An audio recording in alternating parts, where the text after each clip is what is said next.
Un jour, lors d'une manif, j'ai apporté le caméscope en espérant que quelqu'un pourrait filmer, parce que moi, de toute façon, j'étais trop occupé avec la sono, la musique à mettre, l'animation de la rue. Je ne pouvais pas. Et j'ai trouvé qu'une des copines du collectif elle était sur le camion, elle a pu filmer. Le jour du concert, moi j'ai apporté le caméscope au cas où quelqu'un pourrait filmer. Il s'est trouvé que 2 copains du collectif ont pu prendre le caméscope et ont pu faire ces traces. En fin de soirée, on a dit qu'on allait faire un DVD commémoratif de cette soirée. Les images qu'on avait prises de la manif pouvaient très bien coller qu'il y avait des liens entre la musique et les manifestations, la colère, l'expression d'une révolte. Donc, on vous demande d'excuser les imperfections techniques. Pour les idées, vous avez le droit de ne pas être d'accord. Merci. Depuis plusieurs années, le mouvement citoyen Attaque réunit des personnes qui réfléchissent à d'autres propositions que celles mises en place par le pouvoir. Il participe activement au débat autour du traité de constitution européen. En 2010, il crée sous le nom de collectif Attaque Copernic une pétition dont le contenu est une réelle alternative aux diktats du gouvernement et du MEDEF. Cette pétition explique comment le monde des finances et le grand patronat ont détourné les richesses produites par les travailleurs vers les actionnaires, ce qui a nui aux augmentations de salaire. Pourquoi aujourd'hui faudrait-il travailler plus longtemps au prétexte que nous vivons plus longtemps? Les salariés ne seraient-ils bons à prendre leur retraite qu'à la veille de leur mort, sans pouvoir profiter de toutes les richesses qu'ils ont contribué à créer? Quelle curieuse conception de la modernité, du progrès social, du progrès de notre civilisation. Par exemple, la part du PIB affectée aux retraites a augmenté de près de 4% de 1975 à 2000, sans mettre l'économie par terre. Les profits records du CAC 40 sont là pour nous le rappeler. Nous proposons également que les revenus financiers des entreprises soient soumis à contribution. Cette situation, aggravée par la précarité résultant de la mondialisation, a créé un chômage de masse. La population qui ne travaille pas subit cette horreur de plein fouet et celle qui travaille, parfois sans pouvoir vivre dignement de son salaire, n'ose plus défendre ses droits, craignant une précarité encore plus grande en cas de licenciement répressif. Les sociétés non financières ont distribué 83 milliards d'euros de dividendes à leurs actionnaires en 2008, soit 8 milliards de plus que l'année précédente, au moment où le déficit du régime général était de 5,8 milliards. Dans la montée en puissance des grèves et des manifestations de l'automne 2010, ces collectifs participent aux réunions de l'intersyndicale qui organise les actions.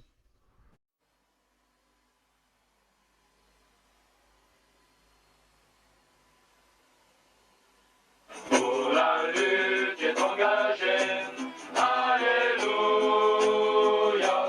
et les droits qu'on va gagner, alléluia. Pour la lutte qui est engagée, alléluia, on ne peut plus abandonner, alléluia.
Et alors moi je me suis trouvé vraiment, voilà, j'en ai reparti. Puis c'est là qu'il y a eu une explosion qui s'est produite, hop, je me suis retrouvé en l'air, les 4 fers en l'air. Et au moment de me relever, plus de pied. Je me suis aperçu que j'avais plus de pied. Alors qu'est-ce que j'ai fait? Je me suis relevé quand même, puis je suis parti sur une patte, en sautant. J'ai fait jusqu'au feu rouge, là, jusqu'au feu de la bretelle, quoi. Il y avait une dizaine, 15 de mètres. Et puis de là, j'ai refait encore un autre coup d'explosion. Ils nous ont renvoyé un gilet. Alors j'avais des éclats partout. Dans la villa, oui, je crois ce qu'il y avait là. nous ont arrosé une deuxième fois, quoi. Alors c'est les secouristes qui sont arrivés, qui ont fait arrêter les CRS. Ils ont dit arrêter, laisser ramasser nos blessés, quoi. Point de vue bagarre, là, pour moi c'était un engrenage, il y en a fait. On arrivait là-bas, où on y allait, puis on se battait, ou on n'y allait pas, et puis on se battait pas, ça. Quand lieu que commencer à taper sur des ouvriers, tout ça, alors là j'ai donné un coup de main, quoi, attendez. On se défendait parce qu'il fallait défendre déjà nos droits, parce qu'on se battait pas contre on se battait contre les CRS, évidemment, mais c'était pas contre eux, autant dire. C'est contre le patron, quoi, le gouvernement, c'est eux qui les envoyaient, le patron, surtout Peugeot. Ça, c'est sûr qu'ils sont aperçus maintenant que c'était une lutte politique aussi. Une lutte contre un patron, faut qu'il lâche. Ils sont aperçus, bien maintenant, quand on discute avec des gars, que vraiment le patron, c'est le gouvernement aussi, les deux n'en font qu'un. Les femmes, les vieillards, tout ce qui passait, ils tapaient dessus, ils demandaient. Même les voitures qui étaient garées, hein, c'est pourtant pas des êtres humains, ils tapaient dessus. Hein. Ils mettaient des grenades dans les portes et puis tout. Hein. Alors là, quand on a vu ça, c'était normal qu'on se défende. Hein. Toute la région, c'est Peugeot. Hein. Si bien d'un cours, tout partout, c'est tout Peugeot. Hein. Alors si vous avez le malheur de critiquer un peu sa loi, ben, c'est pas la peine de chercher du travail par ici. Hein. Il y en avait dans tous les coins, les flics. Partout qu'on allait. On pouvait pas batailler dans un coin, bon, ça y était. Aussitôt qu'il y avait un petit groupe qui était submergé de CRS, il y en avait encore au moins peut-être bien 1000 qui arrivaient. Il y en avait, il y en avait. Je me demandais bien où c'est qu'ils ont fait ça. Le Peugeot, s'il avait pu renvoyer encore un peu plus de CRS, il l'aurait fait. Lui, Peugeot, lui, c'était massacrer les ouvriers et puis avoir l'usine, quoi. Agrandir.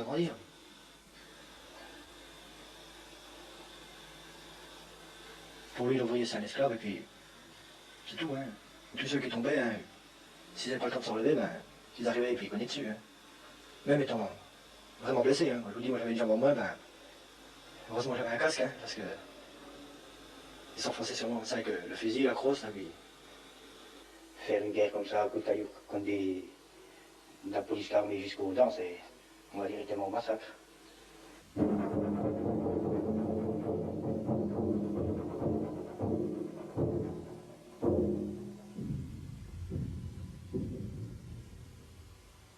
À tous ceux qui s'interrogent sur l'origine du mouvement ouvrier, à ceux qui demandent pourquoi le drapeau rouge flotte au-dessus des usines occupées, quelle est sa signification, ces quelques semaines de lutte, et surtout cette journée du 11 juin 68, apportent une réponse. Le mouvement ouvrier, depuis son origine, s'est peu à peu gravé dans l'histoire. Chaque conquête de la classe ouvrière sur ses ennemis de classe a coûté beaucoup de larmes, beaucoup de peine et de sang. Sang d'ouvriers versés généreusement pour qu'enfin quelque chose change. Si le drapeau est rouge, ce n'est pas par hasard. Il l'est du sang versé par les ouvriers, et souvent jusqu'au sacrifice suprême. Pierre Bello est un de ceux qui s'inscrivent dans cette longue, très longue liste des victimes de ce combat. De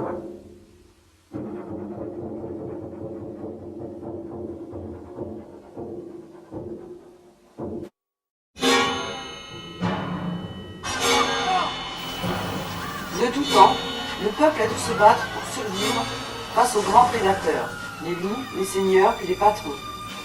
L'ordre régnant reconnaît Dieu comme gouvernant l'univers et les nantis dirigeant et protégeant les pauvres. En échange, les pauvres doivent fabriquer et produire tout ce dont les nantis ont besoin. Les valeurs historiques de gauche sont le partage, l'équité et l'entraide. Vivre selon ces valeurs demande un effort quasi surhumain. Cet effort nécessite de la persévérance et de l'énergie. Cette énergie est alimentée et entretenue par la pratique de ses propres valeurs. Or, notre société alimente régulièrement l'égoïsme, l'individualisme et la peur des autres. Ces valeurs engendrent l'injustice. Et l'injustice crée la révolte. Mais la révolte sans conscience, ni respect des autres, mène automatiquement au fascisme, comme dans l'Italie des années 20, et comme en Allemagne, avec le nazisme. L'histoire ne se répète pas, elle bégaye.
Il avait plu toute la nuit jusqu'à l'heure de rendez-vous et nous étions inquiets pour la participation à cette manif. Et oui, malgré le temps, ils étaient venus pour exprimer leur désaccord face à cette réforme injuste et antisociale.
Ce cri de colère s'est-il tu définitivement?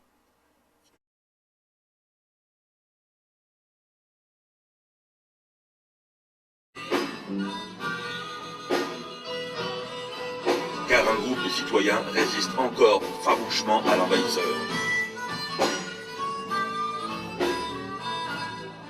Et, ce mercredi 17 novembre, à la salle des fêtes de Karsakayak, près de Sarlat, prêté gracieusement par la municipalité, un concert de soutien au CRIX, collectif de résistance intersyndicale et citoyenne du Sarlandais, était organisé, avec la gracieuse participation de musiciens, de techniciens et d'autres participants bénévoles du Sarlandais.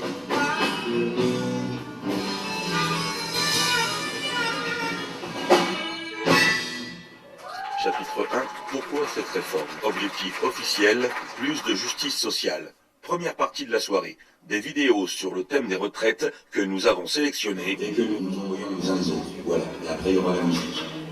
On ne va pas parler des classes moyennes, on va parler des deux classes extrêmes de la société française. Donc d'un côté on les appelle les ouvriers, et de l'autre les cathures. Grosso modo c'est quoi? Les gens qui font pas d'études et les gens qui font beaucoup d'études. 100 ans, qui bossaient 42, bon maintenant on ne peut plus prendre sa retraite avant 60 ans. Qui fait du travail 44 années. Ensuite, à quelle heure il meurt?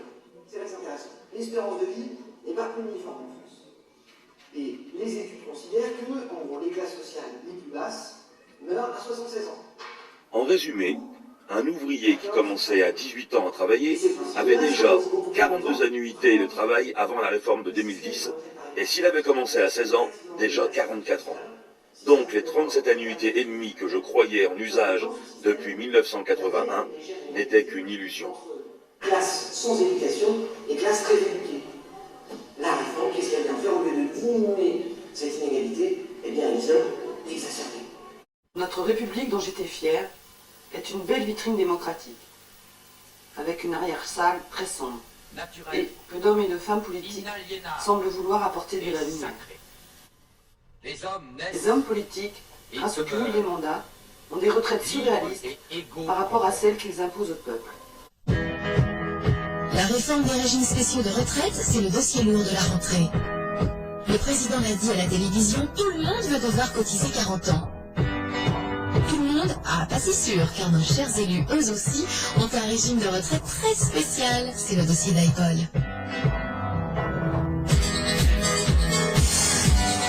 On est allé voir Sauvegarde Retraite, une association qui milite pour la réforme et l'égalité des citoyens face à la retraite. Bon alors, Marie-Laure, expliquez-nous, le régime de retraite des élus, il est vraiment si spécial? Jacques Chirac, en tant que président de la République, ancien président de la République, pardon, il touche une retraite de 5 250 €. Il a droit également à une retraite par mois. Il a droit également à une retraite de député de 5 031 €. Magistrat à la Cour des comptes, cela lui donne droit à une retraite de 3 500 €, toujours par mois. Conseiller général et maire de Paris, ce qui lui permet de lui faire octroyer une retraite de 5 000 € par mois. On arrive à un chiffre de 18 800 €. Et en plus, en tant que président de la République, il est membre de droit du Conseil constitutionnel, ce qui lui donne droit à 12 000 € en plus. On arrive donc à 30 800 € par mois. Ce qui est choquant, c'est l'empilement de toutes les retraites, parce que ce sont que des régimes spéciaux. On est en train de dire que les régimes spéciaux, il faut les réformer. Et là, non seulement ils ne sont pas réformés, mais ils sont empilés. Bon, alors pour tous, ce sera 40 ans. Mais un député, il doit travailler combien d'années pour toucher sa retraite, hein? En ce qui concerne la députation, les députés ont cela d'extraordinaire, c'est qu'ils font un mandat de 5 ans, un seul, et ils ont droit, à partir de l'âge de 60 ans, à une retraite mensuelle de 1 548 € par mois. Donc c'est quand même incroyablement énorme par rapport au montant cotisé, sachant que cette retraite de 1 548 € par mois, ça représente la retraite moyenne de quelqu'un du privé qui aura travaillé 40 ans. 1 500 € pour 5 ans, 3 000 € pour 10 ans, etc., etc., 4 500 pour 15 ans. Donc là, il a été député longtemps.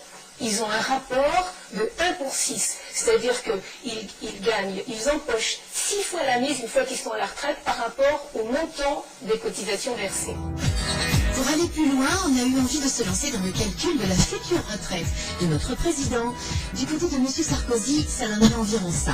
4 000 € comme ancien député, 5 250 comme ancien président, 2 000 € au bas mot en tant qu'élu local, et maire de Neuilly pendant 20 ans quand même. Et si on ajoute les 12 000 € du Conseil constitutionnel, ça donnerait environ 23 250 €. Belle retraite, hein?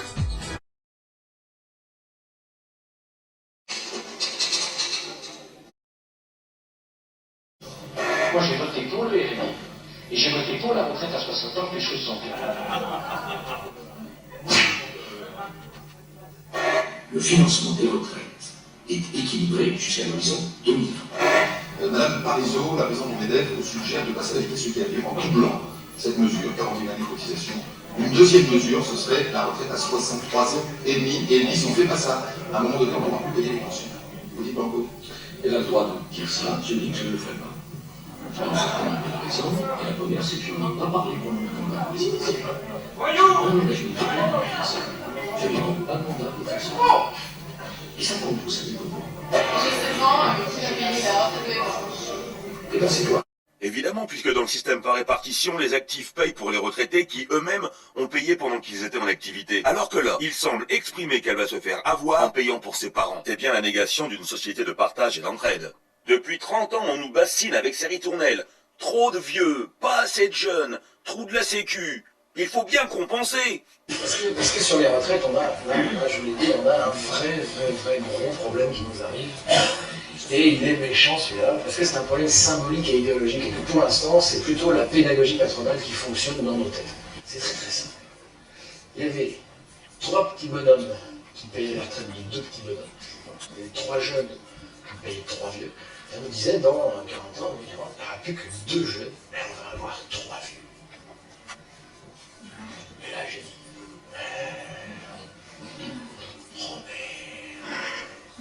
oh ben ouais. On ne peut rien faire, c'est l'arithmétique. On ne peut pas descendre dans la rue entre arithmétique, c'est fini. Non, arithmétique. Et là, je suis tombé sur un mec, Bernard Friot. Ah, Bernard Friot, il m'a dit, mais t'es con ou quoi? Je suis Bernard, comment tu me parles? Si ton raisonnement, si tu marches dans ce raisonnement, alors c'est très simple. En 1945, il y avait 15 millions de paysans pour nourrir 30 millions de Français, et on savait qu'en 2010, il n'y aurait plus que 1,5 million de paysans pour nourrir 50 millions de Français. Donc, on peut prédire la famine pour 2010. Je dis, oh, qu'est-ce que tu me fais, tes paysans, là? Voilà, vas-y, lâche-moi, prends la tête, là, il nous entend comme ça. Je dis, quoi, tes paysans? Puis je dis, puis en plus, c'est débile, ton truc. Elle me dit, pourquoi? Je dis, parce que tu prends pas en compte les gains de productivité des paysans. Puis là, il me regardait avec un petit sourire. Oh, ce que je suis con, mais je peux être con. Oh, je me vomirais. Parce qu'il est effectivement, ce qui n'est pas dit dans le petit dessin de Raffarin, c'est que comme la richesse produite en France augmente, et d'ailleurs la productivité de chacun d'entre nous aussi, vous savez qu'on est dans les meilleurs du monde en productivité, c'est que les deux qui sont dessinés là, ils sont sur la base de 1993 en fait. Mais en fait, les deux de 2040, ils produiront comme 4 aujourd'hui. D'accord? Ils produiront autant de richesses que 4 aujourd'hui. 2 travailleurs demain produiront plus que 3 travailleurs aujourd'hui. Ça, forcément, quand on passe du truc de 3 égale 2 à 4 égale 3, ça change tout. On se dit que ça va peut-être pas être facile, mais c'est carrément jouable par contre. Il suffit de faire un petit effort, le patronat. Alors que le premier coup, tu te sens, c'est baiser de la caisse, quoi. C'est pas un problème de vieux et de jeunes. Pas du tout. C'est un problème de travailleurs et de retraités, c'est tout. Est-ce que les travailleurs de cette année-là auront, oui ou non, produit de la richesse qui permet de vivre? Il n'y a pas d'autre question. Pas de savoir s'il y a plus de jeunes précédents, on s'en fout complètement. Il pourrait bien avoir un seul jeune, s'il produit à lui tout seul le PIB, ça va. Alors Friot, dans son dernier bouquin, excellent conseil, l'enjeu des retraites, oui, c'est ça. Il le chiffre, alors il dit voilà, mes petits amis, hop, aujourd'hui, 2000 milliards d'euros, ça, c'est la richesse produite. En un an, chaque année, on a 100 000. C'est ce qu'on produit comme richesse. Il dit, hop, là en ce moment, les derniers chiffres, c'est 13%. Donc ça fait quand même un paquet de fric, ça fait 260 milliards d'euros. Ok, 260 milliards d'euros pour financer la retraite. Et effectivement, en 2040, il va falloir faire un putain d'effort parce qu'il faudra 720 milliards d'euros. Il faut quasiment triquer le truc. On est mort. Ah ouais, mais non! Parce qu'en 2040, la bulle, elle a doublé.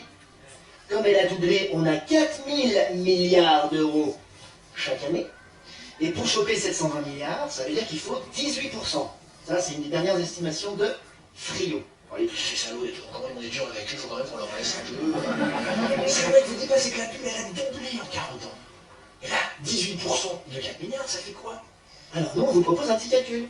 2000 milliards moins 260 milliards, il reste combien? Pour le capital.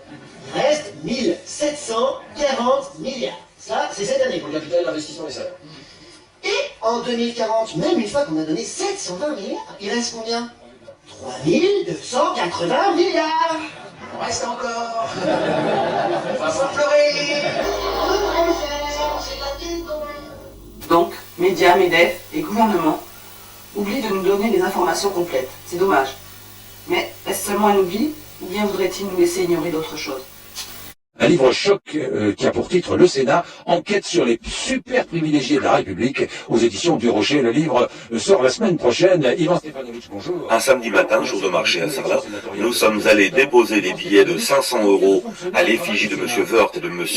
Sarkozy dans les banques. Les patrons de banques n'ont pas beaucoup apprécié. Sauf un. Les sénateurs gagnent, vous révélez tout ça dans votre livre, 11 540 € net par mois. Ils ont la RATP, la Air France, la SNCF, c'est gratuit. Ouais. Ils ont curieusement une prise de 1000 € par mois de prime informatique, ce qui fait qu'à la fin de leur mandat, ils peuvent ouvrir facilement un magasin d'informatique. Ils peuvent s'acheter un ordinateur par mois, quoi. À peu près. Vous savez, ce que nous, contribuables, nous payons, c'est-à-dire 300 millions d'euros par an pour le Sénat, c'est fait dans l'opacité la plus totale. Ouais. Les retraites, un mandat de 6 ans de sénateur donne droit à une pension de 1869 €. Et quand on compare avec le salarié moyen du privé français, qui lui a cotisé non pas 6 ans, mais 40 ans, et qui aura 1500 € par mois. Le fameux trou de la Sécu vient essentiellement de la part gouvernementale non versée, reconnue par M. Woerth, et des cadeaux aux grandes entreprises pour, soi-disant, relancer l'investissement. Bon, pour la justice sociale, c'est fait. Pour la preuve des mensonges du MEDEF, des gouvernants et des médias, c'est fait aussi.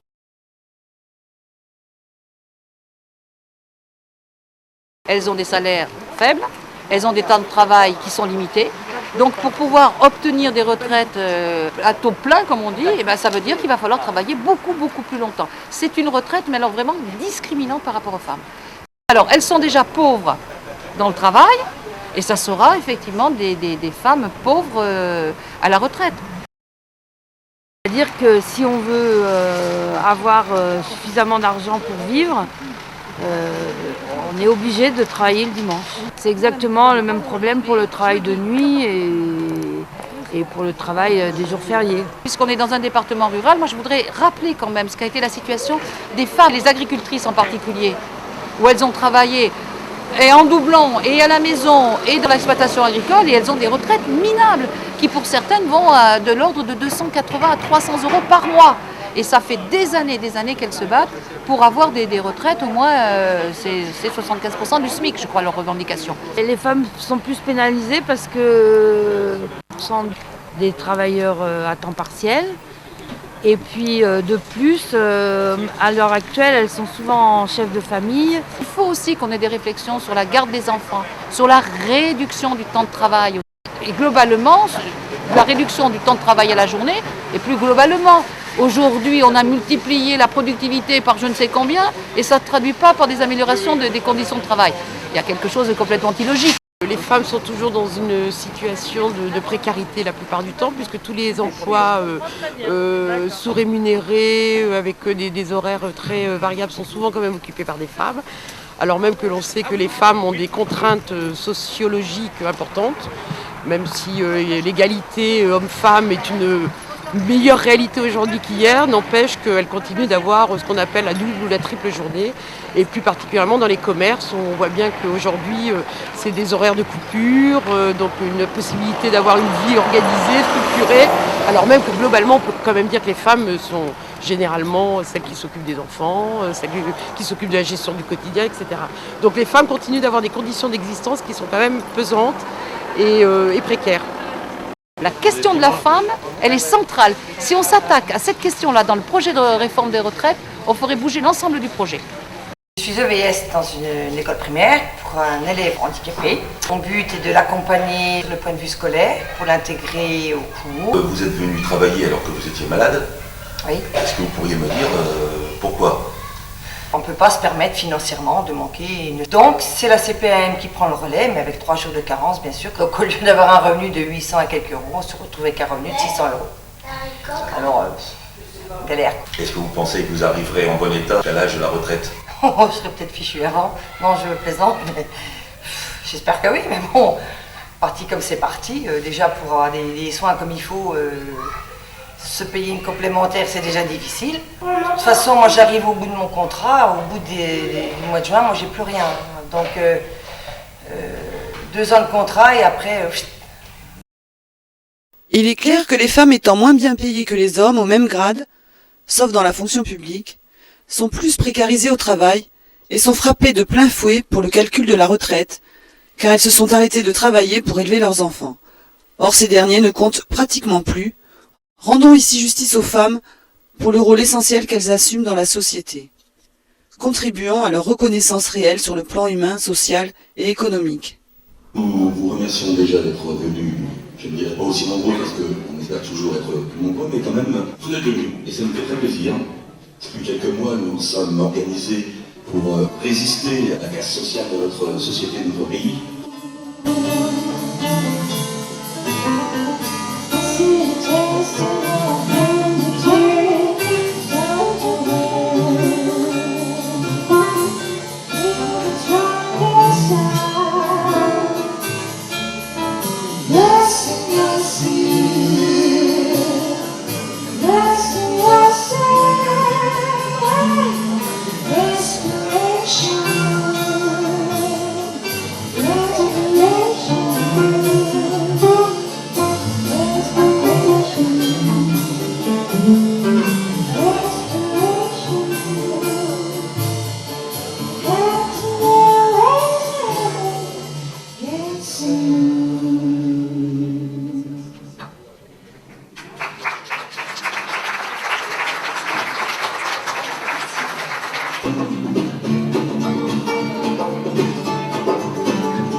Quand on voit le nombre de personnes qui ont manifesté à l'automne 2010 pour protester contre la réforme des retraites, comment expliquer le taux d'abstention aux élections des représentants du peuple ? L'apparent désintérêt de la population pour les élections résulte du fait qu'ils ont l'impression que de toute façon, quoi qu'ils fassent, quoi qu'ils disent, quel que soit leur vote, au bout du compte, les hommes au pouvoir font ce qu'ils veulent. On l'a vu pour le traité de constitution européen. La France a voté 55% de non. 2 ans après, 2 ans et demi après, le président a fait voter quelque chose d'équivalent, qui veut dire que le vote des Français n'a aucune valeur. Alors on peut nous rétorquer que c'est démocratique, dans la mesure où les hommes politiques de l'Assemblée l'ont voté. Mais on se rend bien compte que les gens qui l'ont voté n'ont pas voté comme le peuple avait voté. Donc automatiquement il y a un clivage. Et à force d'avoir une attitude de négation de la volonté du peuple lorsqu'elle s'exprime, il est évident qu'on arrive à une dépolitisation. Cette apparente dépolitisation vient aussi du fait qu'on culpabilise sans arrêt le citoyen. Il fume, c'est très mauvais à la santé, on lui met sur le paquet de tabac une tête de mort, il risque de faire l'amour, on lui dit qu'il ne faut pas parce qu'avec le sida c'est dangereux et qu'il faut prendre un préservatif, il roule en voiture, il pollue, alors on lui demande d'être consommateur, mais on lui demande en même temps de ne pas utiliser ce qu'il fait.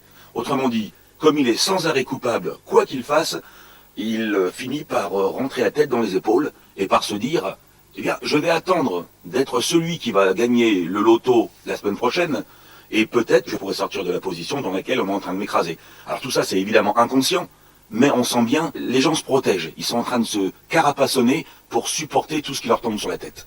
En tout cas, la culpabilisation offre l'avantage pour le pouvoir que les gens n'osent pas se rebeller puisqu'ils sont toujours coupables. Il en va de même à l'égard des patrons. Le peuple se sent tellement honteux de coûter si cher à la société qu'il n'ose plus défendre ses droits sociaux. Pourtant, les Français payent leurs droits sociaux chaque mois sur la feuille de paye. Ces droits sont donc plus qu'un dû, ils sont un contrat social avec la société. Comment comprendre ce hold-up des biens du peuple, au profit des riches par les subventions, les exonérations des cotisations sociales et les niches fiscales? Quand M. Sarkozy vend un Rafale, cela rapporte très gros aux actionnaires de M. Dassault, alors que c'est notre argent qui a subventionné la recherche. Petit détournement d'image, car nos amis chinois ne disent pas réellement les paroles qui leur sont gracieusement prêtées et qui reflètent notre vision de la réalité. Bonjour, vénérable professeur Mélang Chang. Vous êtes chercheur en économie politique. Après un long séjour en France, vous avez écrit l'ouvrage « La patrie des droits de l'homme en déclin ». Pouvez-vous nous en parler? La France n'est plus que l'ombre d'elle-même. C'est une nation au bord de l'échec. Tout à fait. Le pays est dirigé par une classe politique corrompue qui pille les richesses publiques pour le bénéfice d'une petite oligarchie financière. Plus grave encore, ce sabotage est organisé avec le consentement du peuple français. Car une majorité de Français votent contre leur propre intérêt au profit des rentiers qui les exploitent sans contrepartie. C'est absolument incroyable. Une partie des recettes fiscales est redistribuée aux milliardaires de ce pays, malgré une dette record et une pauvreté grandissante. Leur président, c'est Robin des Bois à l'envers. Ce petit personnage est le valet des plus fortunés, qui pervertissent et ruinent leur modèle social. Je vois, c'est une inversion des valeurs. Leur économie est à l'image de leurs illusions libérales. Le marketing, le trading, les compagnies d'assurance ne créent globalement aucune richesse. C'est évident. C'est évident, mais ils ferment les hôpitaux, les crèches, les bureaux de poste, tout ce qui ne profite pas directement au portefeuille d'action des privilégiés. C'est de l'autodestruction en puissance que font les médias et les politiques. N'y a-t-il personne pour tirer la sonnette d'alarme? Vous savez, les Français ne se soucient guère que du football et de la santé de Johnny Hallyday. Il fallait au moins ça. C'est vraiment pathétique. La propagande de masse et les médias ont réussi à les culpabiliser sur leurs acquis sociaux. Leurs acquis sociaux qu'ils ne doivent pourtant qu'à eux-mêmes. Et oui, alors ils se laissent dépouiller. Les travailleurs français n'ont pas conscience de leur haut niveau de compétitivité et de productivité. La France est immensément riche, mais pas les Français. Tout à l'heure, je parlais de leur dette faramineuse. Et les Français ignorent qu'elle provient uniquement de la confiscation de leurs droits régaliens de création monétaire. La France ne peut plus créer de l'argent pour elle-même, mais seulement pour les banques privées, lesquelles prêtent à leur tour cet argent avec intérêt à l'État français. Voilà d'où vient la dette de la France. Vos révélations sont inquiétantes.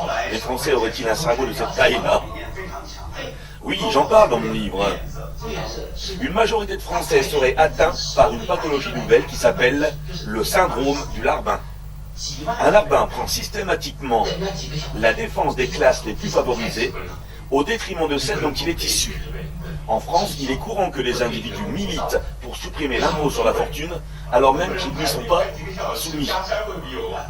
Mais ce n'est pas tout. Les fins stratèges qui dirigent ces moutons refusent toute idée de protectionnisme. Ils préfèrent importer nos produits bas de gamme que de sauvegarder leur emploi et leurs industries. Ils sont dogmatiques.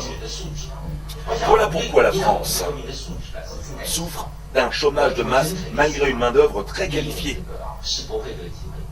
De plus, leur gouvernement est en train de leur augmenter leur durée de cotisation pour la retraite. Ainsi, en France, moins il y a de travail, plus il faut travailler. C'est très logique. Vénérable professeur Mélenchon, merci de nous avoir si bien résumé le mal profond qui affecte l'Hexagone. La situation semble désespérée. Oui, mais n'oublions jamais que c'est dans cette petite région du monde, pendant la nuit du 4 août 1789, que fut proclamée l'abolition des privilèges. Mais que reste-t-il de cette flamme? Le capitalisme a transformé ces guerres sanglantes en guerres économiques. C'est plus propre et plus moral. Ainsi, c'est la faute à la fatalité ou à la crise si des millions de personnes restent sur le carreau. Tant que ça ne touche que les pauvres, ça va. Donc je propose pour préparer cette grève qu'on fasse une réunion intersyndicale vendredi, pour ceux qui le pourront, à partir de 17h15, 17h, à l'Union locale CGT, de manière à ce que mardi, on démontre encore qu'on est capable de se mobiliser. Pensons à l'avenir, on arrivera bientôt en 2012. Ceux qui prendront la place, et j'espère que ça ne sera plus la droite, mais même si c'est la gauche, je crois qu'il y aura du chemin à faire pour démontrer vraiment ce qu'on veut. Parce que si on entend un petit peu ce que disent certaines personnes qui sont prétendantes à diriger la France, eh bien je pense que nous, syndicalistes, on va avoir du travail pour se faire écouter. On est bien d'accord avec ça?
Sylvain Messière.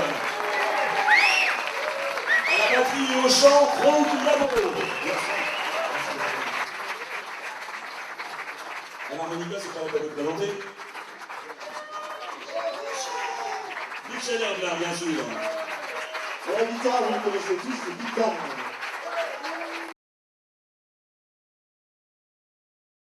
J'ai trouvé ton idée de faire le film qui est vraiment une très bonne idée parce qu'on a besoin de garder en mémoire ce qui se passe.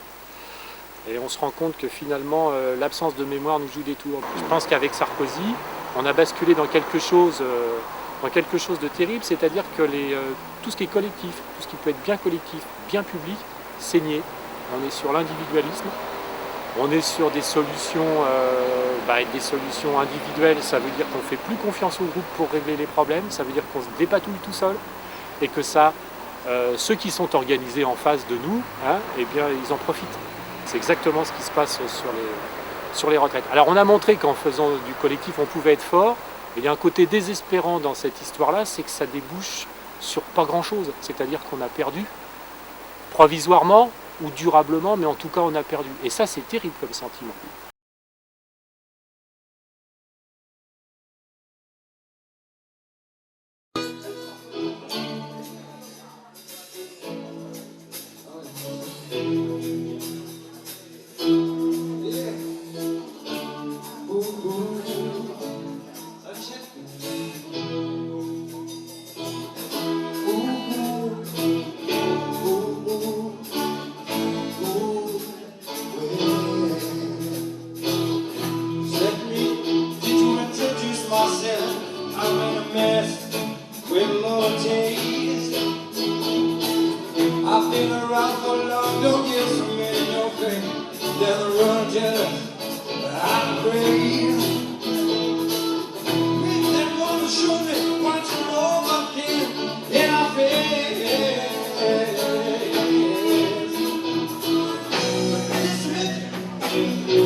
Dès la mi-octobre, nous avons ressenti le besoin de permettre à la population d'être au courant de ce qui se passait un peu partout dans le secteur et en France.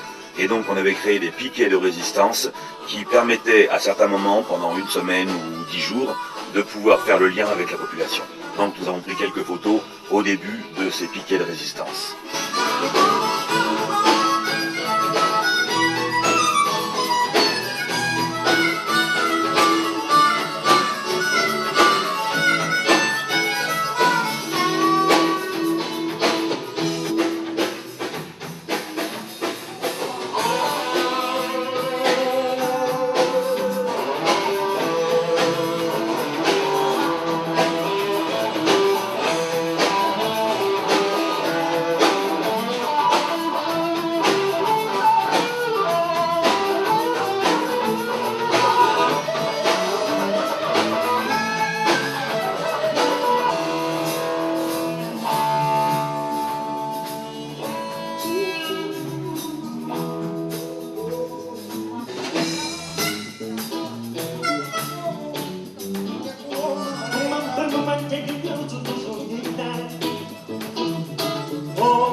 Plusieurs manifestations se terminaient par des assemblées générales.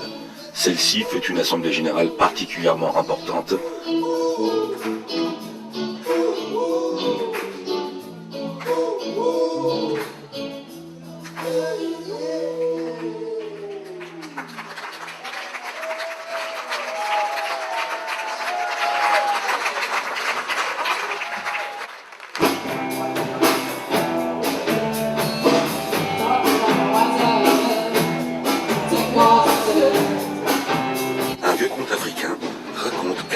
avare et sans scrupules, fit détourner l'eau de la rivière qui alimentait son peuple pour alimenter celle de terrain de ses amis qui voulaient agrandir leur cheptel.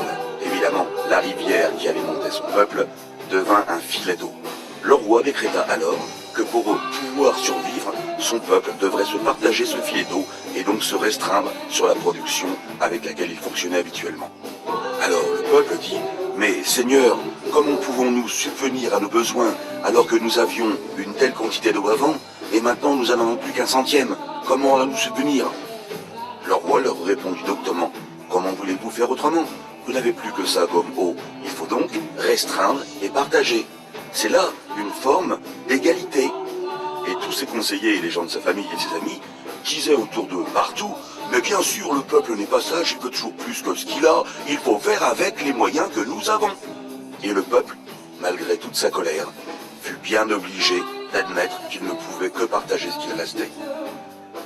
Mais une petite voix, qui venait de quelques personnes qui avaient compris que l'eau avait été détournée au profit de la famille et les amis du roi, osa s'élever. Mais aussitôt, on le fit taire et plus personne n'osa rien dire. D'autant plus que les familles qui étaient habituellement opposées au roi disaient la même chose, puisque le roi leur laissait profiter des bienfaits de la rivière qu'il avait détournée. Un truc pas trop connu.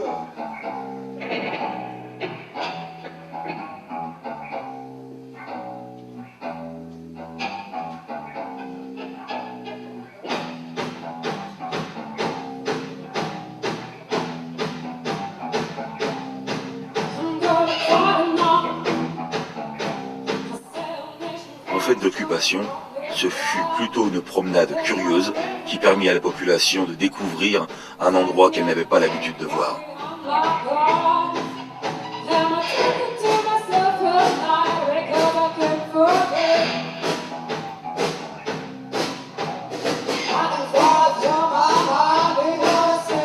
Aucun parti n'a le monopole de la révolte. Mais tous les partis de gauche devraient avoir comme moteur la révolte contre l'injustice sociale. Ce qui n'est pas le cas de certains représentants de ce qu'on appelle la gauche.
On a perdu ou on a gagné. Il faut voir, on a une lecture pessimiste parce que c'est vrai que sur les retraites, Sarkozy n'a pas bougé. Mais je pense qu'on a capitalisé quelque chose, en tout cas une expérience, quelque chose à vivre, qui a été vécu en commun. On a refabriqué du collectif et qu'on ne dise pas que les gens s'en foutent, que les gens sont dans leur coin parce que là ils ont montré qu'ils pouvaient être tous ensemble.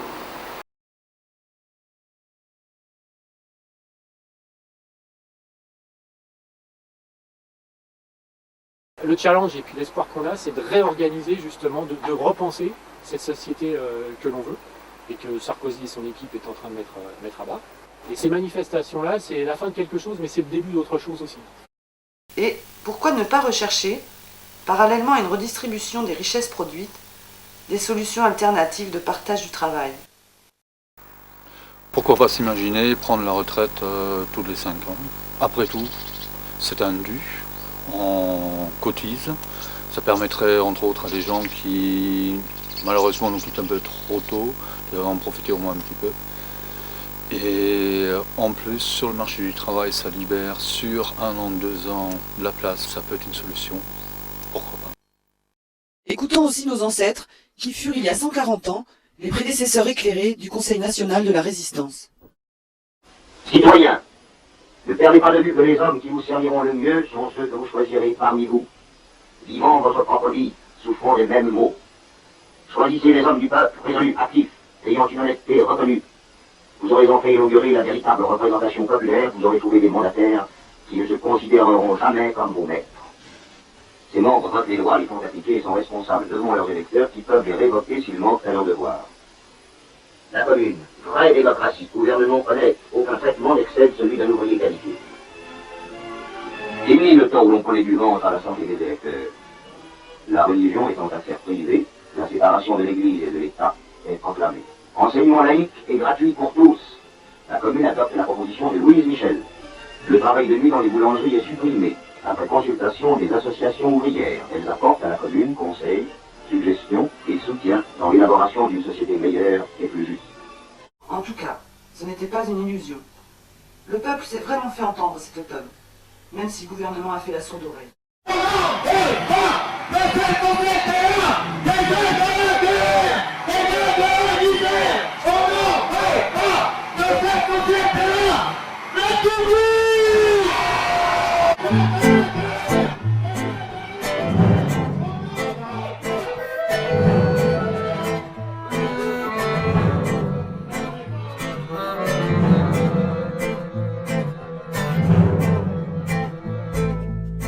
Le matin quand je me réveille, j'ai du mal à quitter Morphée pour aller justifier la paix que mon patron peut s'octroyer. Ça n'est pas vraiment que je tienne à continuer de l'engraisser, mais aussi petite soit la mienne de paye, j'en ai besoin pour bouffer.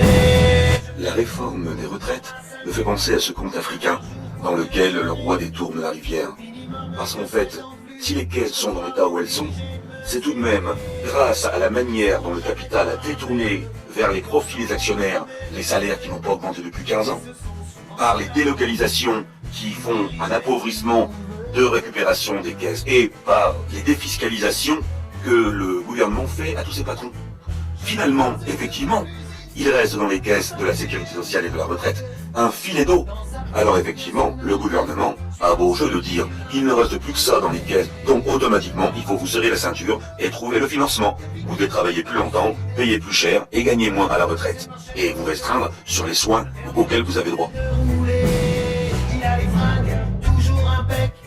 Dans le hameau de Roufillac, situé au croisement des communes de Carlu, de Calviac et de Saint-Julien-de-Lampont, une phrase écrite dit « N'oubliez jamais, car l'oubli est la mort de la mémoire. » Ceci pour ne pas oublier les événements graves qui jalonnent la vie des peuples. À cet endroit, le 8 juin 1944, les barbares nazis en route pour Bovadour-sur-Glane ont tué et brûlé les habitants de ce hameau.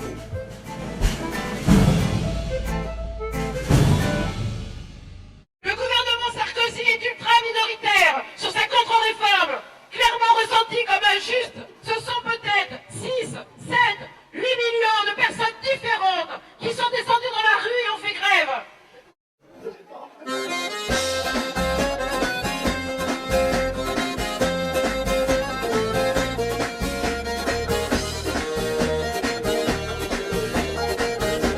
Ce cri de révolte contre un système injuste socialement ne peut pas être rengorgé. Il faut qu'il enfle et soit entendu. Au-delà des télévisions abrutissantes, des portables des adolescents et des œillères par lesquelles le peuple essaie de se protéger de l'angoisse du présent et de la phobie du futur. Ne laissons plus nos gouvernants faire ce qu'ils veulent, Fabriquons de nos mains les outils de notre émancipation sociale et économique. Devenons acteurs de notre futur. Faisons comme en Islande. Pendant notre combat contre la loi sur les réformes, les Islandais votaient à 93% contre le remboursement des banques et viraient 2 gouvernements successifs, un de droite et un de gauche, puis fabriquaient une assemblée constituante chargée de reconstruire leur constitution. Nous laisserons-nous être moins créatifs et constructifs que nos amis islandais, tunisiens et égyptiens, nous les héritiers de 1789, reconquérons nos droits. Nous, collectifs de résistance intersyndicale et citoyens du Sarladais, continuons à œuvrer en ce sens, au-delà des différences qui font notre richesse, après avoir parfois créé nos divergences. En plus des actions citées, et plus récemment, nous sommes allés soutenir un facteur au centre de tri de Siorac en Périgord, sanctionné arbitrairement par sa hiérarchie, par -7 degrés à 6h30 du matin à 2 reprises. Nous restons vigilants sur la suite de ces événements, d'autant plus que la hiérarchie de la Poste s'attaque maintenant à la déléguée syndicale qui le défend. À répression continue, résistance permanente. Direction aussi inhumaine, aussi incroyablement esclavagiste. La privatisation, tout ça, et voilà. Et bon, il semble que ça m'attire quelques problèmes. Donc voilà, aujourd'hui avec mes collègues Véron, on va à Bordeaux. Je vais remercier tout le monde d'être là, tous les gens qui me soutiennent depuis le début. Mes collègues et camarades de Sud, notamment, qui font un boulot énorme. Le comité improbable de Sarlat, qui est là aussi depuis longtemps. Oui, je crois que c'est ça, sur l'affaire des témoignages, effectivement, la direction a tendance à réprimer durement aussi, elle fait le tri. Elle, c'est un argument pour casser les agents. Mais je pense qu'aujourd'hui, c'est important de témoigner, c'est important de se mobiliser, c'est important de rester debout. Qui sème la misère récolte la colère. Je suis quand même très inquiet pour l'avenir de la démocratie et de la liberté de parole. Et je me mets à rêver à certains pays dits soi-disant sous-développés qui ont su faire le ménage chez eux. Eh les gars, de ton là, y'a le train.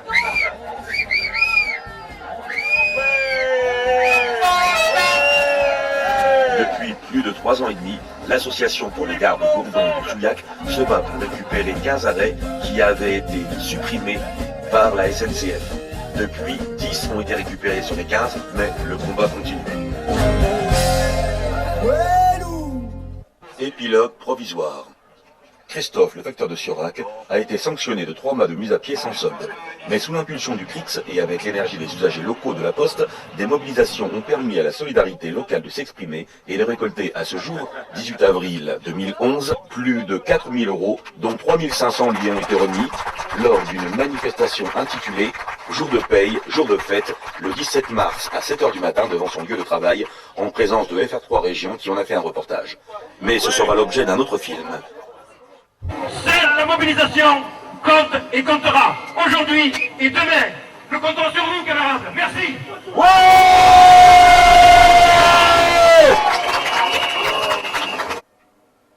Ne sachons jamais ce que l'avenir nous réserve, j'ai voulu conserver en mémoire ces moments forts de la lutte de cet automne 2010 et de ce concert de soutien à notre résistance à l'injustice sociale.